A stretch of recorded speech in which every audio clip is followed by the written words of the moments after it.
Hello students, today we are going to start next topic that is the elastic limit। देखिए elastic limit की बात कर रहे हैं तो इलास्टिक लिमिट जो है इलास्टिक बॉडी के अंदर ही होगा। तो इलास्टिक बॉडी और प्लास्टिक बॉडी को ऑलरेडी हम क्लासीफाई कर चुके हैं। चलिए थोड़ा सा और रिपीट कर देते हैं आपके लिए। तो देखिए यहाँ पर हमारे पास एक बॉडी है, अगर इस बॉडी पे हम इसमें फोर्स लगाएंगे, जैसे ही मैं इसमें फोर्स लगाता हूँ नीचे की तरफ, फोर्स लगाने के बाद अगर मैं फोर्स को छोड़ देता हूं तो ये क्या हो रहा है, अपनी शेप में वापस आ रहा है ना। तो इस तरह की बॉडी जिसमें हम फोर्स लगाते हैं और फोर्स को हटाने के बाद वो अपनी ओरिजिनल शेप में वापस आ रहा है, तो इस तरह की बॉडी को हम नाम देते हैं that is elastic body. Okay, क्या होता अगर मैं इसमें फोर्स लगाता और फोर्स को हटाने के बाद अगर ये अपनी ओरिजिनल शेप में वापस ना आता, फिर इसको क्या बोलते, फिर हम इसको बोलते प्लास्टिक बॉडी। ठीक है, तो इलास्टिक बॉडी और प्लास्टिक बॉडी आपको क्लियर है। अब हम करते हैं बात इलास्टिक लिमिट की।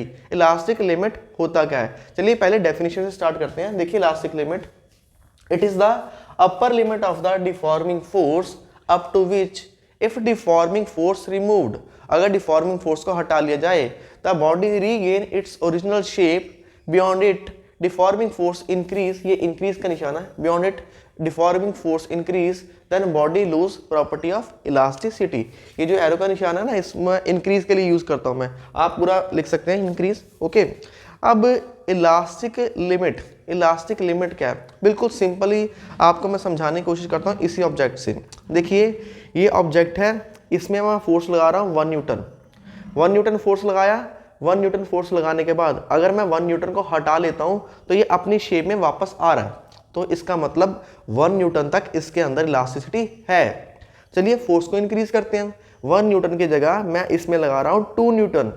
2 न्यूटन फोर्स लगाने के बाद मैं 2 न्यूटन को भी हटा लेता हूं, मैं फिर से देखता हूं ये फिर से अपनी ओरिजिनल शेप में वापस आ रहा है।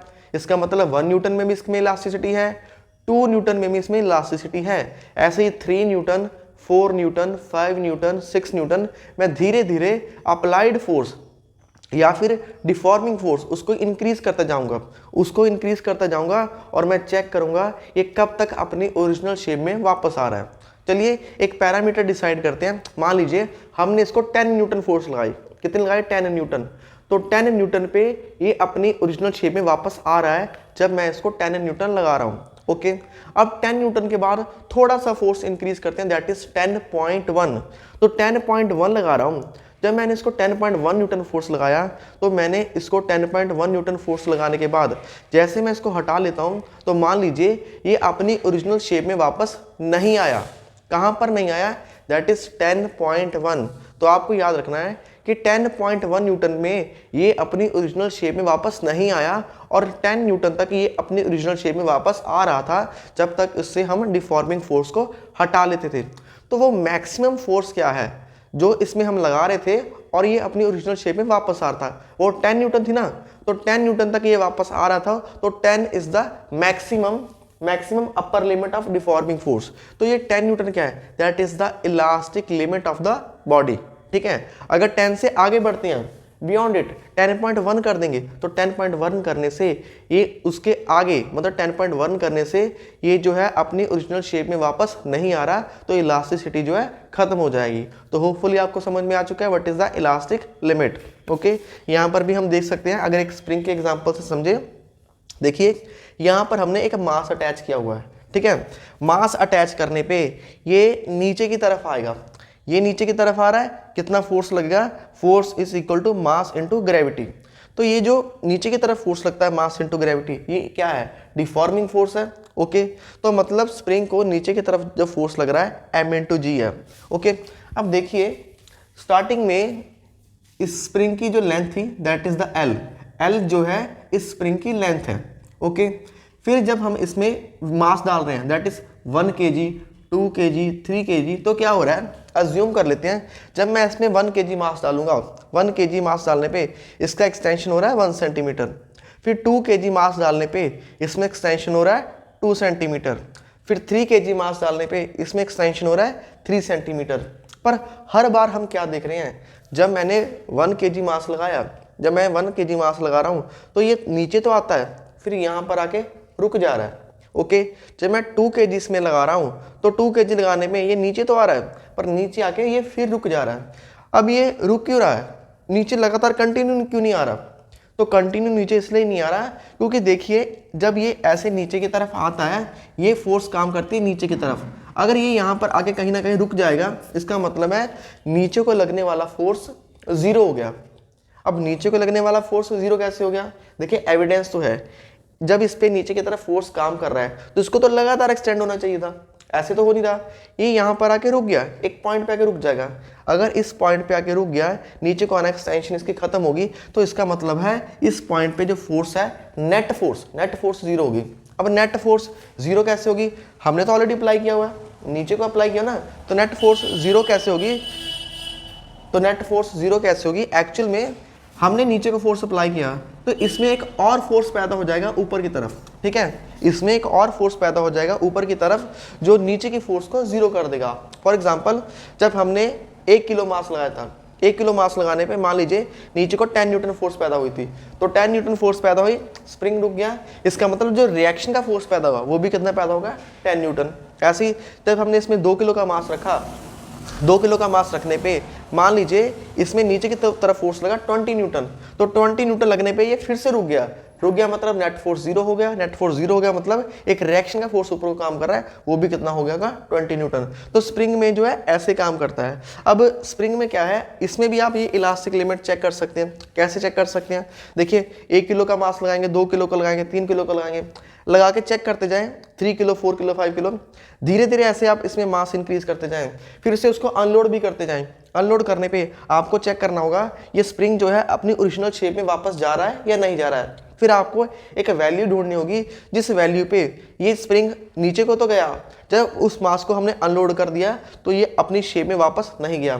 जिस मास पे ये अपनी शेप में, जिस मास पे अनलोड करने पे ये दोबारा से अपनी ओरिजिनल शेप में नहीं गया, वहाँ पे इलास्टिसिटी खत्म होगी। जैसे यहाँ पर एग्जांपल के तौर पे लिख रहा है, जब इसको 4 kg मास दिया तो देखिए इसमें एक्सटेंशन ज़्यादा होगी। पहले देखिए हम इसको 1-1 से चेंज कर रहे थे तो एक्सटेंशन भी 1-1 से चेंज हो रहा था। जैसे ही मैंने इसमें 4 kg लगाया, 4 kg लगाने पे एक्सटेंशन कुछ ज़्यादा हो गया। एक्सटेंशन ज़्यादा क्यों हो गया? क्योंकि इसके अंदर जो है इलास्टिसिटी लूज होना स्टार्ट होगी। जब हमने 4 kg को हटाया ये अपनी ओरिजिनल शेप में वापस नहीं गया, तो इसमें इलास्टिक लिमिट क्या है? 3 इज द इलास्टिक लिमिट, ठीक है, 3 तक इलास्टिक लिमिट है, 4 जो है इलास्टिक लिमिट नहीं है। अब ये जो हमने बातचीत की कि ठीक है मास लगाने से ये नीचे आता है, जैसे जैसे मैं मास को इंक्रीज करता जा रहा हूँ, 1 kg से हमने 2 kg किया, 2 kg से 3 kg किया, मास को इंक्रीज करने पे इसमें एक्सटेंशन लगातार क्या हो रहा है? इंक्रीज हो रहा है, ठीक है। तो हम क्या बोलेंगे? एक्सटेंशन, जो एक्सटेंशन है जो नीचे की तरफ इंक्रीज हो रहा है, ये किस पे डिपेंड कर रहा है? That is force applied. जितना एक्सटेंशन नीचे को आपको चाहिए उतना ही आपको इसमें फोर्स जो है अप्लाई करनी पड़ेगी। और ये जो नियम हमें बताया था that is the Hooke's, that name is given by the Hooke's. तो ये हुक्स लॉ है, ठीक है। हुक्स लॉ क्या कहता है? With in elastic limit. हम ये बात सिर्फ इलास्टिक लिमिट तक करेंगे, यहाँ पर बात नहीं करेंगे, यहाँ पर इलास्टिसिटी खत्म हो जाएगी, ठीक है। तो विद इन इलास्टिक लिमिट किसी भी स्प्रिंग के अंदर जो आप फोर्स लगाते हैं, नीचे की तरफ डिफॉर्मिंग फोर्स लगाते हैं, वो आपको क्या देता है? एक्सटेंशन देता है, ओके। अब ये एक्सटेंशन नीचे की तरफ तो आया, नीचे की तरफ आने पे ये रुक गया, इसका मतलब एक रिएक्शन का फोर्स पैदा हुआ, और उस रिएक्शन के फोर्स को यहाँ पर बताने के लिए हम एक तो कांस्टेंट लगा देंगे के, और यहाँ पर एक नेगेटिव मार्क लगाएंगे। ये जो नेगेटिव निशान है ये हमें बताएगा कि रीस्टोरिंग फोर्स जो है ऊपर की डायरेक्शन में, उल्टा डायरेक्शन में लगेगा, ठीक है। अब यहाँ से इस के की वैल्यू निकाल लेते हैं, that is restoring force constant. के को क्या बोलेंगे? रीस्टोरिंग फोर्स कांस्टेंट, या फिर हम बोल सकते हैं स्प्रिंग कांस्टेंट, ओके। अब यहाँ से इस के की वैल्यू कैलकुलेट कर सकते हैं, F/x। फोर्स किस में होता है? न्यूटन में, और डिस्प्लेसमेंट क्या होता है? मीटर के अंदर। तो ये हो जाएगा रीस्टोरिंग फोर्स कांस्टेंट की SI यूनिट। अब देखिए ये जो हमने रीस्टोरिंग फोर्स कैलकुलेट किया ना, स्प्रिंग के केस में किया है। स्प्रिंग के केस में क्या होता है? देखिए ये मेरे पास मान लीजिए यहाँ पर कोई ओरिजिनल लेंथ है स्प्रिंग की, ये ओरिजिनल लेंथ है। अगर मुझे पहले उसमें 1 सेंटीमीटर एक्सटेंशन चाहिए, तो पहले 1 सेंटीमीटर एक्सटेंशन के लिए मुझे फोर्स रिक्वायर्ड रहेगा मान लीजिए 1 न्यूटन, 1 सेंटीमीटर के लिए 1 न्यूटन। फिर जो अगला 1 सेंटीमीटर मैंने एक्सटेंड करना है तो फोर्स 1 न्यूटन लगेगी या उससे कम लगेगी? दोबारा से, जब मैं पहले 1 न्यूटन एक्सटेंड, एक स्प्रिंग है, स्प्रिंग में 1 सेंटीमीटर एक्सटेंशन करना है, सिर्फ 1 सेंटीमीटर, 1 सेंटीमीटर के लिए जो फोर्स रिक्वायर्ड रहेगा मान लीजिए 1 न्यूटन है। जो अगला 1 सेंटीमीटर आप एक्सटेंड करेंगे उसमें जो फोर्स है 1 न्यूटन से कम लगेगी। फिर से जो अगला 1 सेंटीमीटर इंक्रीज करोगे तो फोर्स और कम लगेगी। क्या कारण है?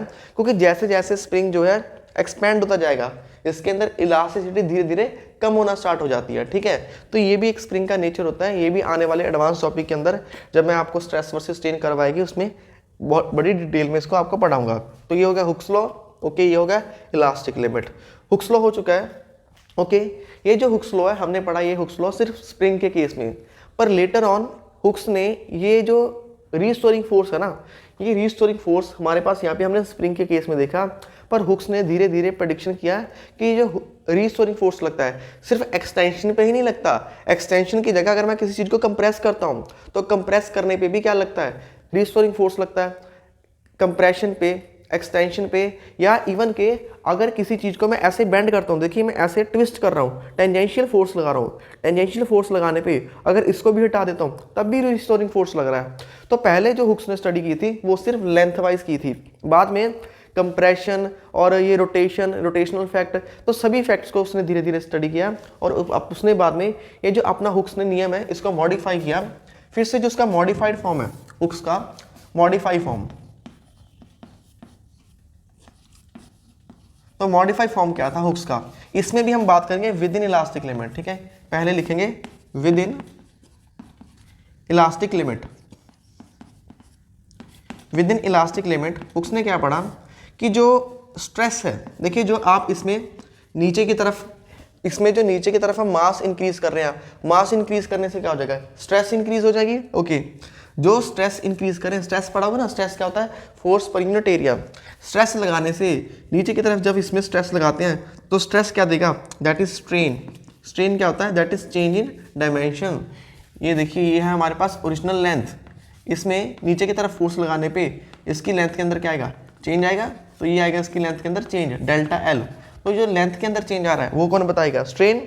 ओके, लेंथ चेंज क्यों हुई? क्योंकि हमने इसके नीचे की तरफ फोर्स लगाया था और वो फोर्स का काम कर रहा है स्ट्रेस का। ओके, अगर फोर्स को, स्ट्रेस हमने क्या पढ़ा था? हमने स्ट्रेस पढ़ा था that is force per unit area.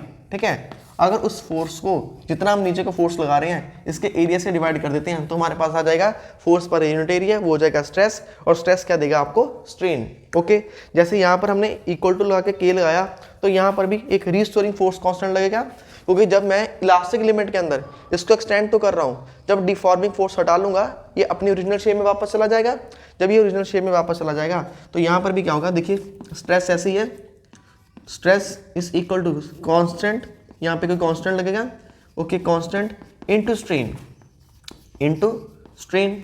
Okay, अब यहाँ से ये जो कांस्टेंट है इस कांस्टेंट को लिख लेते हैं किसी लेटर ई से, दिस लेटर इज ई, और यहाँ पे क्या देगा? स्ट्रेस, और ये डिवाइड हो जाएगा यहाँ पर आके स्ट्रेन।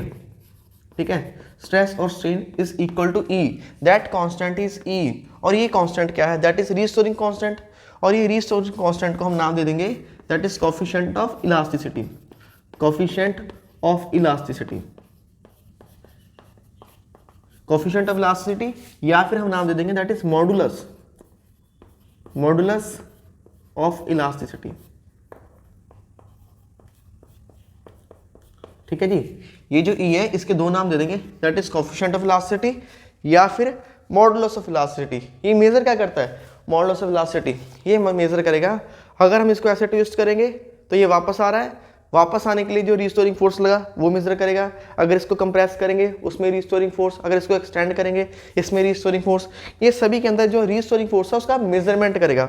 मेजरमेंट को हम बोलते हैं मॉडुलस। ठीक है, तो मॉडुलस ऑफ इलास्टिसिटी, और ये हम सिर्फ इलास्टिक लिमिट के अंदर ही बात करेंगे। तो ये पहले हुक्स लॉ और ये बाद में जो मॉडिफाई हुआ। ठीक है, ये जो ई है मॉडुलस ऑफ इलास्टिसिटी, इसके एसआई यूनिट क्या होगी?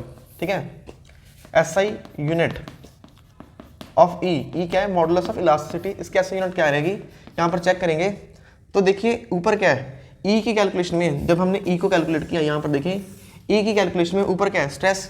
स्ट्रेस क्या होता है? स्ट्रेस होता है दैट इज न्यूटन पर मीटर स्क्वायर। Okay, stress. नीचे क्या है? स्ट्रेन। स्ट्रेन क्या तो कोई ऐसा यूनिट होता नहीं है, तो मॉडुलस ऑफ इलास्टिसिटी की जो ऐसा यूनिट रहेगी ये क्या रहेगी? दैट इज न्यूटन पर मीटर स्क्वायर। तो यहाँ पर हम लिख लेंगे दैट इज ऐसा यूनिट इज न्यूटन पर मीटर स्क्वायर। ओके, हो गया ऐसा यूनिट। अब ये स्केलर है या वेक्टर है, देखिए स्ट्रेस को क्या पढ़ता है, स्ट्रेस को हमने टेंसर क्वांटिटी का नाम दिया था, या फिर इसको आप स्केलर बोलते हो। स्ट्रेस स्केलर में भी आ जाता है, टेंसर में भी आ जाएगा, ठीक है। टेंसर क्वांटिटी क्या होती है, जिसमें डायरेक्शन तो होती है पर डायरेक्शन एक से ज़्यादा होती हैं, तो स्ट्रेस को हमने टेंसर का नाम दिया था, या फिर कई बुक्स में स्केलर लिखते हैं तो आप स्केलर भी लिख सकते हैं। तो स्ट्रेस स्केलर है। और ये देखिए मॉडुलस ऑफ इलास्टिसिटी भी क्या है, स्ट्रेस और स्ट्रेन ही तो है, ये भी कौन सी क्वांटिटी हो जाएगी, ये भी क्या हो जाएगा, स्केलर, ठीक है, स्केलर क्वांटिटी हो जाएगी। ओके, डायमेंशन की बात करें, डायमेंशन क्या हो जाएगा, स्ट्रेस, देखिए ये क्या होता है, फोर्स, फोर्स क्या होता है MLT-2, और नीचे क्या आ जाएगा, एरिया, एरिया क्या होता है L², तो उससे डिवाइड करने पे इसके जो डायमेंशन निकल के आएंगे दैट इज ML-1T-2, M1L-1T-2, ठीक है। तो ये आप इसके डायमेंशन भी कैलकुलेट कर सकते हैं। तो ये हो गया मॉडुलस ऑफ इलास्टिसिटी। ओके, अब मॉडुलस ऑफ इलास्टिसिटी क्या सेम होता है या ये वेरी करता है, इसकी क्लासिफिकेशन कैसे है, तो इसकी क्लासिफिकेशन बिल्कुल वैसे ही है जैसे हमने स्ट्रेस को पढ़ा था। क्यों, क्योंकि देखिए मॉडुलस ऑफ इलास्टिसिटी डिपेंड किस पे कर रहा है, स्ट्रेस पे कर रहा है ना। तो स्ट्रेस की टाइप्स है, कौन कौन से टाइप्स है, longitudinal stress, compressive stress, tangential stress, hydraulic stress, ये जो जितनी टाइप्स उधर पड़ी है उन्हीं टाइप के बिहाफ पे हम इसकी क्लासिफिकेशन करेंगे। So next topic is the classification of modulus of elasticity. Okay, so next is the types of modulus of elasticity. तो जो मॉडुलस ऑफ इलास्टिसिटी है इनकी टाइप्स कौन कौन सी है, तो चलिए यहाँ पे देखिए हमने लिख रखे हैं 3 types. First is the Young's modulus, second one is the bulk modulus and third one is the modulus of rigidity. ये बिल्कुल वैसे ही हमने क्लासिफिकेशन किया है जैसे स्ट्रेस की क्लासिफिकेशन थी। ओके, तो ये यंग्स मॉडुलस है, ये एप्लीकेबल होता है मोस्टली सॉलिड के अंदर। बल्क मॉडुलस जो एप्लीकेबल होता है that is solid plus liquid plus gas, तीनों में लगेगा। सबसे ज़्यादा वैल्यू सॉलिड के लिए होती है, उससे कम वैल्यू लिक्विड के लिए होती है, उससे कम वैल्यू गैसेस के लिए होती है। और जो मॉडुलस ऑफ रिजिडिटी है ये भी किसके लिए लगेगा, सॉलिड के लिए। चलिए अब दिखाते हैं इनमें क्या डिफरेंस है। तो चलिए स्टार्ट करते हैं फर्स्ट वन। तो फर्स्ट यहाँ स्टार्ट करेंगे दैट इज यंग्स मॉडुलस।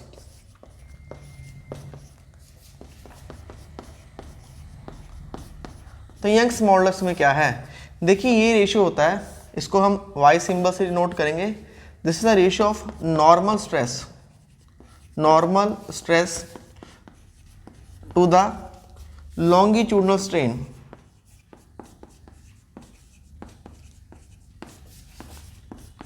देखिए कोई भी मॉडुलस हो, ठीक है, इन तीनों में से कोई भी मॉडुलस हो, ये होते क्या है, these are the ratio of stress upon strain, ठीक है। ये सारे ही मॉडुलस, इन सभी की जो एसआई यूनिट है वो भी सेम रहेगी, इन तीनों की एसआई यूनिट रहेगी न्यूटन पर metre square. Okay, SI unit, scalar quantity, dimension सब सेम रहेंगे। ओके, और सभी में स्ट्रेस अपॉन स्ट्रेन तो आएगा ही क्योंकि इसी की तो टाइप है। बस चेंज क्या होगा, यंग्स मॉडुलस में क्या है, यंग्स मॉडुलस में है ये है ratio of normal stress to the longitudinal strain. जैसे यहाँ पर देखिए ये हमारे पास ऑब्जेक्ट है। ओके, इसको हम यहाँ से डिफॉर्मिंग फोर्स लगाएंगे, डिफॉर्मिंग फोर्स लगाने पे इसकी लेंथ में क्या आएगा, एक्सटेंशन आएगा। ओके, इसकी लेंथ में एक्सटेंशन आएगा with in the elastic limit, elastic limit compulsory है, ठीक है। लेंथ में कितना चेंज आएगा, डेल्टा एल, और ये कितना है एल।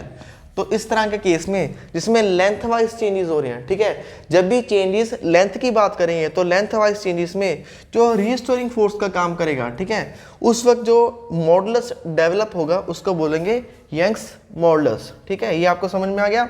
अब नॉर्मल स्ट्रेस को क्या लिख सकते हैं, नॉर्मल स्ट्रेस क्या था, force per unit area divide by longitudinal strain क्या है, that is change in length per unit original length. तो यहाँ से क्या आ जाएगा, फोर्स अपॉन एरिया से क्या आ जाएगा, मल्टीप्लाई करेंगे, ये आ जाएगा L अपॉन डेल्टा L।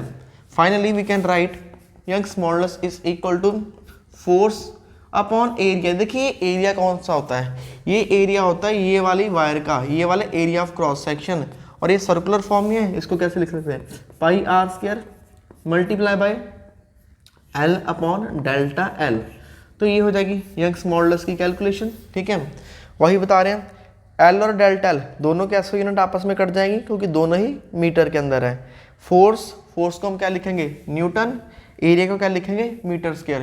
तो ऑलरेडी आपको बता दिया है कि तीनों ही मॉडुलस की एसआई यूनिट सेम रहेगी, दैट इज न्यूटन पर मीटर स्क्वायर। अगर आपको यंग्स मॉडुलस दे रखा है, किसी भी मटेरियल का यंग्स मॉडुलस दे रखा है, तो आप वहाँ पे कैलकुलेशन कर सकते हैं फोर्स के हिसाब से, एरिया के हिसाब से कि उसकी लेंथ कितनी चेंज होगी। आप यहाँ से डेल्टा एल की वैल्यू भी कैलकुलेट कर सकते हैं। तो ये हो गया यंग्स मॉडुलस। अगर यंग्स मॉडुलस की कुछ बात करें कुछ मटेरियल्स के, फॉर एग्जांपल अगर एल्युमिनियम की बात करें, यंग्स मॉडुलस की अगर कैलकुलेशन की बात करें, अगर एल्युमिनियम हो या कुछ मेटल्स है, तो देखिए कुछ मेटल्स के लिए मैं आपको बताता हूँ। एल्युमिनियम की जो वैल्यू होती है that is 70 okay into 10⁹, 70 into 10⁹ newton metre square में रहेगा, ये न्यूटन पर मीटर स्क्वायर। ओके, जो हम कॉमनली यूज़ करते हैं कॉपर को बहुत यूज़ करते हैं। कॉपर की आपको थोड़ा नॉलेज होना चाहिए, दैट इज़ 110 इंटू 10⁹, ऐसा यूनिट सेम रहेगी। कॉपर के बाद जो हम यूज़ करते हैं स्टील का होता है 200, स्टील का होगा 200 ओके। और आयरन के लिए आयरन को भी यूज़ करते हैं, ये मोस्ट इंपॉर्टेंट है। काफ़ी मटेरियल है जो हमें दे रखे हैं, पर जो मोस्ट इंपॉर्टेंट है वो मैं आपको बता रहा हूँ, दैट इज 10⁹। ठीक है, ये है मटेरियल जिनका यंग्स मॉडुलस हम कैलकुलेट करके आपको बता रहे हैं। Okay, Young's modulus. ओके, किसी भी रिजिड बॉडी का क्या होगा, अगर कोई बॉडी रिजिड है, रिजिड बॉडी का यंग्स मॉडुलस क्या होगा। रिजिड बॉडी के लिए कैलकुलेशन करते हैं। देखिए यंग्स मॉडुलस का फॉर्मूला है क्या, यंग्स मॉडुलस का फॉर्मूला है that is force per unit area okay multiply by change in length upon original length upon change in length. Change in length नीचे है, ओरिजिनल लेंथ ऊपर है। रिजिड बॉडी क्या होता है, रिजिड बॉडी होता है बहुत ही हार्ड। ठीक है, देखिए ये मेरे पास एक लोहे का, बहुत सख्त लोहे का एक टुकड़ा है। ठीक है, यहाँ से मैं इसको फोर्स लगा रहा हूँ 100 न्यूटन। 100 न्यूटन फोर्स लगाने पर भी इसकी जो लेंथ है ना, इसकी लेंथ जो है माइक्रोस्कोपिक लेवल पे बहुत ही कम चेंज होगी, माइक्रोस्कोपिक लेवल पे। अगर ऐसे आप नंगी आंखों से देखोगे तो कोई लेंथ में चेंज नहीं आ रहा। अगर लेंथ में चेंज नहीं आ रहा, जैसे मेरे हाथ में कोई लोहे का बहुत तगड़ा पीस है, उसको मैं जितना मर्जी दबाऊँ उसकी लेंथ में तो कोई चेंज ही नहीं आएगा। तो वो बॉडी जिनकी लेंथ में कोई चेंज नहीं आता उनको क्या बोलते हैं, रिजिड बॉडी। रिजिड होती है बहुत ही सख्त, बहुत हार्ड। ठीक है, जिनके डायमेंशन कभी चेंज ही नहीं होते, जितना मर्जी फोर्स लगाओ उसका डायमेंशन चेंज नहीं होते, वो बॉडीज क्या होती है, रिजिड बॉडी। ओके, अगर रिजिड बॉडी की बात करें तो देखिए मुझे बताइए डेल्टा एल क्या है, change in length. Change in length क्या हो जाएगा 0। ओके, ये सारे पैरामीटर्स को अगर मैं 0 से डिवाइड कर देता हूँ तो कैलकुलेशन करने के बाद आंसर क्या आएगा, that is not defined. Not defined का मतलब होता है इन्फिनिटी, इनफाइनाइट। ठीक है, तो इनफाइनाइट क्या हो जाएगा, that is Young's modulus for rigid body. कोई भी रिजिड बॉडी हो, देखिए अगर रिजिड बॉडी है तो उसका कोई भी मॉडुलस ऑफ इलास्टिसिटी हो वो इन्फिनिटी होने वाला, चाहे बल्क मॉडुलस हो या फिर तीसरा केस कौन सा है, मॉडुलस ऑफ रिजिडिटी। तीनों ही केस में अगर बॉडी रिजिड है तो रिजिड बॉडी के लिए ये इनफाइनाइट ही रहेंगे। ओके, अभी यहाँ से एक मेरे दिमाग में क्वेश्चन आ रहा है। देखिए ये हमारे पास दो मटेरियल है, ये है रिजिड सपोर्ट, ये है स्टील का मटेरियल। पहला मटेरियल है स्टील ओके, और यहाँ पर दूसरा लगा रखा है, ये मटेरियल है पॉलीथीन। ठीक है, एक पॉलीथीन है और एक है स्टील। ठीक है, दो मटेरियल है, ऐसे हमने इसको अटैच किया हुआ है। ओके, अब आपको स्टील को और पॉलीथीन को दोनों को 5-5 सेंटीमीटर इंक्रीज करना है। इसकी हाइट भी 5 सेंटीमीटर इंक्रीज करनी है और इसकी हाइट भी 5 सेंटीमीटर इंक्रीज करनी है। तो एक है स्टील और एक है पॉलीथीन। चलो पॉलीथीन की जगह चेंज करते हैं, क्वेश्चन को थोड़ा और मज़ेदार बनाते हैं। दैट इज रबड़ ले लेते हैं, रबड़, स्टील वर्सेस रबड़। ठीक है, अब ठीक है, अब थोड़ा क्वेश्चन और सही बनेगा। स्टील वर्सेस रबड़, आपके पास स्टील है और रबड़ है, आपको बताना है कि इन दोनों में से कौन सी जो है मोर इलास्टिक है। स्टील वर्सेस रबड़, सोचिए स्टील और रबड़ इन दोनों में से कौन ज़्यादा इलास्टिक है। ओके, तो कुछ बच्चों का आंसर होगा स्टील, कुछ बच्चों का आंसर होगा रबड़, और मुझे पता है ज़्यादा बच्चों का आंसर रबड़ ही होगा। पर एक्चुअल में क्या है, मोर इलास्टिक कौन है, स्टील है। स्टील कैसे है मोर इलास्टिक, देखिए ध्यान से। इलास्टिक मटेरियल कौन से हैं, इलास्टिक मटेरियल क्या होते हैं, जिनका मॉडुलस ऑफ जो भी यंग्स मॉडुलस है, चाहे मॉडुलस ऑफ रिजिडिटी है, या हम बोल सकते हैं सिंपल मॉडुलस ऑफ इलास्टिसिटी, जिसका मॉडुलस ऑफ इलास्टिसिटी ज़्यादा होगा, जिसमें restoring force per unit area ज़्यादा होगा, वो ज़्यादा इलास्टिक होते हैं। अब देखिए मान लीजिए ये स्टील है, ये रबड़ है, दोनों को 5-5 सेंटीमीटर आपको एक्सटेंड करना है, तो किस में ज़्यादा फोर्स लगेगा, स्टील में लगेगा या रबड़ में लगेगा? तो होपफुली स्टील में फोर्स जो है बहुत ज़्यादा लगेगा कंपेयर टू द रबड़। अब स्टील को 5 सेंटीमीटर इंक्रीज करने के लिए बहुत ज़्यादा फोर्स लग रहा है कंपेयर टू रबड़। इसका मतलब क्या है, स्टील के अंदर जो रीस्टोरिंग फोर्स पैदा हो रहे हैं वो क्या है, ज़्यादा है, ठीक है, कंपेयर टू रबड़। तो हम लिखेंगे स्टील जो होते हैं, steel is more elastic, steel is more elastic compare to rubber. Okay, ये होगा स्टील के बारे में। अब जो ये जो यंग्स मॉडुलस है, ठीक है, अब बात करते हैं फैक्टर्स की। यंग्स मॉडुलस कैसे वेरी करता है? देखिए पहली बात है टेम्परेचर। अगर टेम्परेचर को इंक्रीज कर दोगे ना आप तो यंग्स मॉडुलस कम हो जाएगा। यंग्स मॉडुलस कम होने का मतलब है रीस्टोरिंग फोर्स जो डेवलप हो रही है वो कम हो रही है। कैसे? देखिए इमेजिन कीजिए मेरे पास एक स्प्रिंग है जिसका अभी टेम्परेचर है 20 डिग्री सेल्सियस, ठीक है। चलो यहाँ पे बना लेते हैं फिर से। ये एक स्प्रिंग है, इसका जो टेम्परेचर है 20 डिग्री सेल्सियस है। 20 डिग्री सेल्सियस में इसमें हम मास लगा रहे हैं 2 किलो का। 2 किलो का मास लगाने में इसमें एक्सटेंशन हो रहा है 20 सेंटीमीटर, ठीक है। अजम्पशन है स्प्रिंग है 20 डिग्री सेल्सियस पे, मास कितना लगाया 2 kg मास लगाने पे जो नीचे की तरफ एक्सटेंशन हो रहा है वो हो रहा है 20 सेंटीमीटर। अब मैंने स्प्रिंग को गरम कर दिया 40 डिग्री 50 डिग्री तक, इसका टेम्परेचर इंक्रीज कर दिया 50 डिग्री सेल्सियस। टेम्परेचर इंक्रीज करने पे फिर से मैं इसमें मास कितना डाल रहा हूँ 2 kg, और 2 kg मास डालने पे अब मैं देख रहा हूँ इसका एक्सटेंशन कितना हो जाएगा 30 सेंटीमीटर। एक्सटेंशन इंक्रीज हो गया। देखिए जो डिफॉर्मिंग फोर्स लगा रहे हैं वो तो सेम ही लगा रहे हैं, पर एक्सटेंशन क्यों इंक्रीज हो गया? इसका मतलब है जो रीस्टोरिंग फोर्स ऊपर की तरफ काम कर रहा है वो कम हो चुका है। तो रीस्टोरिंग फोर्स कम हो चुका है, तो इसमें हम लिखेंगे कि जब हम टेम्परेचर इंक्रीज करते हैं तो क्या चेंज होता है, यंग्स मॉडुलस चेंज होता है, यंग्स मॉडुलस कम हो जाता है। ओके, ये हो गया वन फैक्टर। दूसरा, Young's modulus of elasticity depends upon the nature of material independent on dimension. Depend करेगा, दूसरा पॉइंट नेचर ऑफ मटेरियल पे डिपेंड करता है, नेचर ऑफ मटेरियल। अभी देख लीजिए nature of material, aluminium, copper, steel, ये सबका अलग अलग नेचर है। इसमें कोई बहुत हार्ड है, कोई बहुत सॉफ्ट है, ओके, तो उनके नेचर पे डिपेंड कर रहा है, ठीक है। सबका यंग्स मॉडुलस क्या है, अलग अलग है, अलग अलग मटेरियल का अलग अलग नेचर, उनका यंग्स मॉडुलस भी अलग अलग है।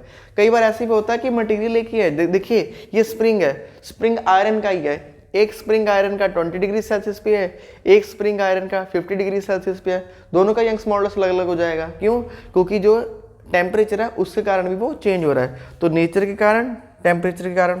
तीसरा, अगर हम 2 स्प्रिंग लेते हैं सेम कंपनी के, देखिए 2 स्प्रिंग है सेम कंपनी के, एक की हाइट है 10 सेंटीमीटर और एक की हाइट है 20 centimetre, same spring same company के, सेम मटेरियल भी सेम है, स्टील के हैं दोनों, एक की हाइट है 10 सेंटीमीटर, एक की हाइट है 20 सेंटीमीटर, क्या यंग्स मॉडुलस चेंज होगा? तो यंग्स मॉडुलस का फॉर्मूला है रीस्टोरिंग फोर्स जो है ये स्ट्रेस पे डिपेंड कर रहा है। और स्ट्रेस की डेफिनेशन क्या है? स्ट्रेस की डेफिनेशन है restoring force per unit area. Area तो हम यूनिट लेके चलते हैं, ठीक है। तो जो आप चाहे लेंथ चेंज कर ले, चाहे ब्रेथ चेंज कर ले, चाहे हाइट चेंज कर ले या एरिया चेंज कर ले, इनके चेंज होने से यंग्स मॉडुलस में कोई चेंज नहीं आएगा। आप क्या लिख सकते हैं? The dimension like length, breadth, height, area, ये जो है यंग्स मॉडुलस पे इफेक्ट नहीं डालते। यंग्स मॉडुलस सिर्फ नेचर पे डिपेंड करता है, टेम्परेचर पे डिपेंड करता है, इन पैरामीटर्स पे डिपेंड नहीं करता। Not depend on dimension, dimensions पे डिपेंड नहीं करता, ठीक है। ये आपको याद रखना यंग्स मॉडुलस। ओके, अब कुछ और देख लेते हैं अगर हमारा रह गया। ओके, तो आई थिंक ये हो चुका है यंग्स मॉडुलस, ठीक है। तो ये सारी इंफॉर्मेशन होगी यंग्स मॉडुलस के बारे में। अब हम बात करेंगे second one, that is the modulus bulk. Bulk modulus की बात करते हैं कि बल्क मॉडुलस क्या होता है। तो नेक्स्ट जो है that is the bulk modulus. देखिए यंग्स मॉडुलस में हम बात करते थे लेंथ की, जब लेंथ में इंक्रीज आता है तो लेंथ के वेरिएशन से जो स्ट्रेस था वो नॉर्मल स्ट्रेस था, उसमें जो था यंग्स मॉडुलस था लेंथ वाइज। अब बात करेंगे वॉल्यूम वाइज। अगर किसी मटेरियल की वॉल्यूम चेंज होती है उस पर नॉर्मल फोर्स लगाने पे, देखिए एग्जांपल के तौर पे जैसे ये मेरे पास एक कंटेनर है, इस कंटेनर में यहाँ पे हम एक ऑब्जेक्ट रख देते हैं, ठीक है, ये ऑब्जेक्ट रखा और ये पानी के अंदर है, ठीक है। तो पानी क्या करेगा, इस ऑब्जेक्ट को इस तरफ से ही फोर्स लगाएगा, इधर से भी लगाएगा, इधर से भी लगाएगा, इधर से भी लगाएगा। पानी की स्पेशलिटी होती है कि पानी जो है हर तरफ से उसको 90 डिग्री पे फोर्स लगाता है। तो 90 डिग्री पे फोर्स लगाता है तो कौन सा स्ट्रेस डेवलप होगा, that is the normal stress, okay. और जो स्ट्रेन, ये जो बॉक्स है इसकी वॉल्यूम चेंज हो रही है, तो वॉल्यूम चेंज होने के कारण इसमें जो स्ट्रेन पैदा होगा that is the volumetric strain. तो वॉल्यूमेट्रिक स्ट्रेन के लिए जो रिस्टोरिंग फोर्स पैदा होगी उसकी जो कैलकुलेशन करते हैं हम करते हैं बल्क मॉडुलस से, ओके। बल्क मॉडुलस को लिखते हैं लेटर बी से, normal stress that is force per unit area divide by volumetric strain, change in volume per unit original volume. और इसमें हम माइनस का निशान भी लगा सकते हैं क्योंकि वॉल्यूम इसकी कम होगी, जब ये पहले कम होगा रिस्टोरिंग फोर्स ऐसे उल्टा डायरेक्शन में लगेगा, ओके। तो देखिए यहाँ पे क्या आ जाएगा, force upon area multiply by original volume divide by delta we, ये आ रहा है, ओके। तो ये हमारे पास बल्क मॉडुलस आ गया किस केस में, अगर हम लिक्विड केस में बात करते हैं, ठीक है जी, लिक्विड केस में, या फिर आप सॉलिडिटी की फॉर्म में भी इसको कंप्रेस कर सकते हैं कोई सॉलिड फोर्स के अकॉर्डिंग, ओके। अब देखिए अगर बल्क मॉडुलस गैसेस की फॉर्म में बात करें, इफ अप्लाइड फोर्स जो ऑब्जेक्ट है ना, ये जो ऑब्जेक्ट है, अगर इस ऑब्जेक्ट को लिक्विड की जगह गैसेस दबाएं, if the applied force is in gaseous form only, ठीक है। अगर जो फोर्स गैसियस की फॉर्म में आ रहा है तो गैसियस की फॉर्म में हम क्या बोलेंगे, यहाँ से फोर्स नहीं लग रही, हम बोलते हैं यहाँ से प्रेशर लग रहा है। तो क्या चेंज आता है, दैट इज प्रेशर के रूप में चेंज आता है। तो यहाँ पे जो फोर्स है ना, पानी के फॉर्म में फोर्स है या सॉलिड के फॉर्म में फोर्स है, ये फोर्स अगर इसको गैस दबाएगा तो ये फोर्स चेंज हो जाती है प्रेशर के फॉर्म में, और हमें पता है फोर्स को प्रेशर के फॉर्म में कैसे लिखा जाता है। तो ये फोर्स को हम लिखेंगे that is pressure into area. आपको मालूम होगा प्रेशर का फॉर्मूला क्या आता है, प्रेशर होता है फोर्स पर यूनिट एरिया, तो यहाँ से फोर्स की कैलकुलेशन क्या आएगी, प्रेशर मल्टीप्लाई बाय एरिया। तो इस फोर्स को हम क्या लिख सकते हैं, change in pressure into area, और ये हो जाएगा वॉल्यूम डिवाइड बाय, यहाँ पर भी देखें नीचे क्या है, एरिया, ओके। और ये क्या हो जाएगा, डेल्टा वी, ओके। अब देखिए ए से ए क्या हो जाएगा, कट जाएगा, क्या निकल के आ रहा है, तो बल्क मॉडुलस क्या आ रहा है, तो बल्क मॉडुलस आ रहा है that is minus delta P, okay, into volume divide by change in volume. तो ये बल्क मॉडुलस की कैलकुलेशन होगी, ठीक है। देखिए जब आप यंग्स मॉडुलस कैलकुलेट करते हैं तो यंग्स मॉडुलस में क्या होता है, जितना आप फोर्स नीचे को लगाते हो, ठीक है, नीचे को लगाते हो, तो यंग्स मॉडुलस में जब हम उसको नीचे को स्प्रिंग को दबाते हैं तो ये स्प्रिंग यहाँ पर आके रुक जाता था, मतलब इतना ही फोर्स ऊपर को काम कर रहा है, जितना फोर्स नीचे को काम करता है उतना ही रिस्टोरिंग फोर्स ऊपर को काम करता है। ऐसे हम यंग्स मॉडुलस कैलकुलेट करने का एक तरीका है हमारे पास। पर गैसियस फॉर्म में क्या है, गैसियस फॉर्म में ये जो रिस्टोरिंग फोर्स लगता है, ये जो बल्क मॉडुलस है, गैसियस फॉर्म में एक्चुअली किसके बराबर है, तो एक्चुअल फॉर्मेट कैलकुलेट करने के लिए इसको बल्क मॉडुलस को हम यूज करेंगे Boyle's law, that is using Boyle's law. आपने बॉयल्स लॉ पढ़ा होगा। बॉयल्स लॉ क्या कहता है, according to ideal gas, ideal gas होती है वो गैस जो नॉर्मल टेम्परेचर प्रेशर के ऊपर जो गैस के सारे नियम को ओबे करती है, ठीक है। Boyle's law, Gay-Lussac law, Charles law, ये सारे नियम को जो फॉलो करती है वो होती है आइडियल गैस। और आइडियल गैस के लिए जो बॉयल्स लॉ होता है, प्रेशर इनटू वॉल्यूम, ये क्या होता है, कांस्टेंट, ओके। अब जब यहाँ से गैस प्रेशर लगाएगी तो प्रेशर और वॉल्यूम दोनों चेंज होंगे, तो उसके चेंजेस के लिए यहाँ पर हम करेंगे derivative, that is first function derivative करेंगे दूसरे वाले का, plus second function as it is derivative करेंगे पहले वाले का, ठीक है, is equal to constant term का डेरिवेटिव होता नहीं है, जीरो है। अब यहाँ से हमें पी का कैलकुलेशन चाहिए, ये ऐसे ही है minus V into delta P, okay. ये डेल्टा वी नीचे क्या हो जाएगा, डिवाइड हो जाएगा, ओके। अब इस इक्वेशन को पहचाने, इक्वेशन नंबर 2 और इक्वेशन नंबर 1, इन दोनों में अगर आप देखेंगे तो ये बिल्कुल सेम है, right side delta P V delta P V delta we, right side same है, लेफ्ट साइड बिल्कुल सेम हो जाएगा। तो बल्क मॉडुलस किसकी इक्वल होता है, दैट इज अप्लाइड प्रेशर। तो बल्क मॉडुलस गैसेस के फॉर्म में प्रेशर के इक्वली होता है। मैं आपको फिर से बता देता हूँ, जो बल्क मॉडुलस है अगर सॉलिड के लिए कैलकुलेट करेंगे सबसे ज़्यादा आएगा, लिक्विड में उससे कम आएगा, और सबसे कम जो बल्क मॉडुलस होता है ये गैसेस के फॉर्म में होता है।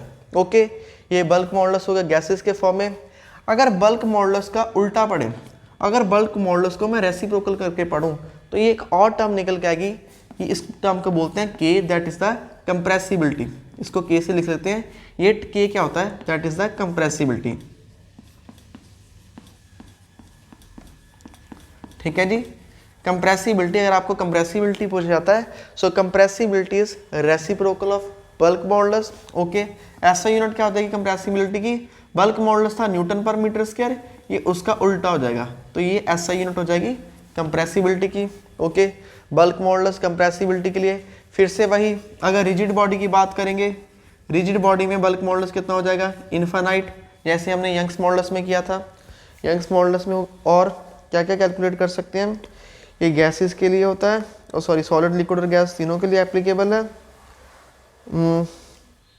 चलिए अब कैलकुलेशन करके आपको बताते हैं कुछ मटेरियल्स की। देखिए ये सॉलिड में भी एप्लीकेबल है, लिक्विड में भी और गैसेस में भी। ठीक है, अगर गैसेस में बात करें, सबसे पहले एयर, स्टैंडर्ड टेम्परेचर प्रेशर में एयर में कितना होता है, 1 × 10⁻⁻⁴ × 10⁹ अगर मैं लिक्विड की बात करूं, लिक्विड में आ जाएंगे वाटर, मरकरी और भी बहुत सारे लिक्विड हैं, तो उसमें आ जाएगा 2.2 × 10⁹ वाटर के लिए, मरकरी के लिए आएगा 25 × 10⁹। अगर सॉलिड की बात करें, कॉपर के लिए आएगा 140 × 10⁹, एल्यूमिनियम के लिए आएगा 72 × 10⁹। तो ये जो बल्क मॉडुलस के वेरिएशंस हैं सॉलिड, लिक्विड और गैसेस के लिए, देखिए सॉलिड के लिए ज़्यादा है, लिक्विड के लिए कम है, और गैसेस के लिए और भी कम है। तो देखिए एल्यूमिनियम का हमने यंग्स मॉडुलस भी पढ़ा था और बल्क मॉडुलस भी पढ़ रहे हैं, दोनों में डिफरेंस क्या है। जब यंग्स मॉडुलस पढ़ा था तो मटेरियल की सिर्फ लेंथ चेंज कर रहे थे, तो लेंथ चेंज करने पे रीस्टोरिंग फोर्स लेंथ वाइज लग रहा था। यहाँ पर क्या है, इसमें हम वॉल्यूम चेंज कर रहे हैं मटेरियल की, तो वॉल्यूम चेंज करने पे जो रीस्टोरिंग फोर्स लगा वॉल्यूम के फॉर्मेट में लगेगा। तो यहाँ पे जो रीस्टोरिंग फोर्स वॉल्यूम के में लगा, उसके कारण बल्क मॉडुलस की रीडिंग अलग है और यंग्स मॉडुलस की रीडिंग अलग है। तो बल्क मॉडुलस हो गया, यंग्स मॉडुलस हो गया। अब लास्ट में बात करते हैं, that is the modulus of rigidity. तो थर्ड वन करते हैं, मॉडुलस ऑफ रिजिडिटी।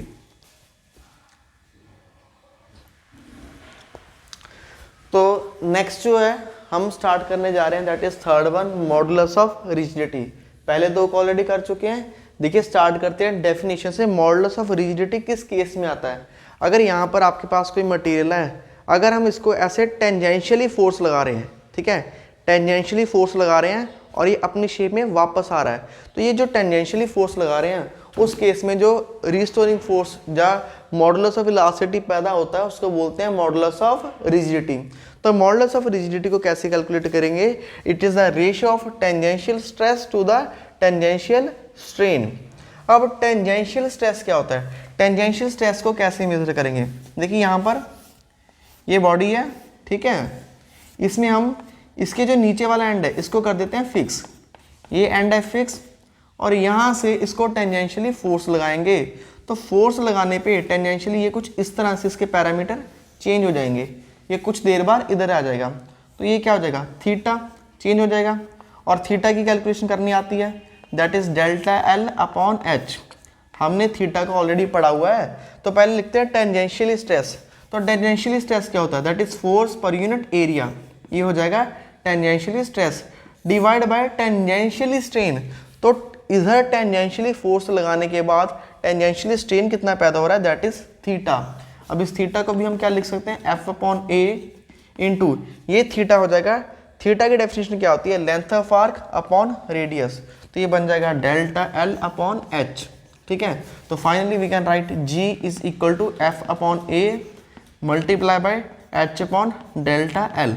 तो ये हो जाएगा हमारे पास, किसकी कैलकुलेशन आ जाएगी, ये कैलकुलेशन आ जाएगी मॉडुलस ऑफ रिजिडिटी की। ऐसा यूनिट फिर से वही रहेगी, न्यूटन पर मीटर स्क्वायर, सभी के लिए स्केलर क्वांटिटी है, डायमेंशन ये सब सेम रहेंगे।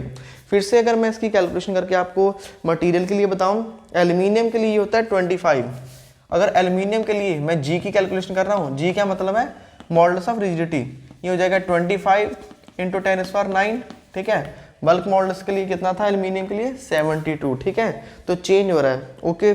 इसलिए कॉपर की बात करें, कॉपर में हो जाएगा ये 42, कॉपर में हो जाएगा ये 42, ठीक है, इंटू 10⁹ न्यूटन पर मीटर स्क्वायर, ये आप पीछे लिख सकते हैं, ओके। ऐसे ये आयरन के लिए होता है 70, ग्लास के लिए होता है 23, आप लिख ले, मैं बोल रहा हूँ, आयरन के लिए 70, ग्लास के लिए 23, ओके, ब्रास के लिए 36।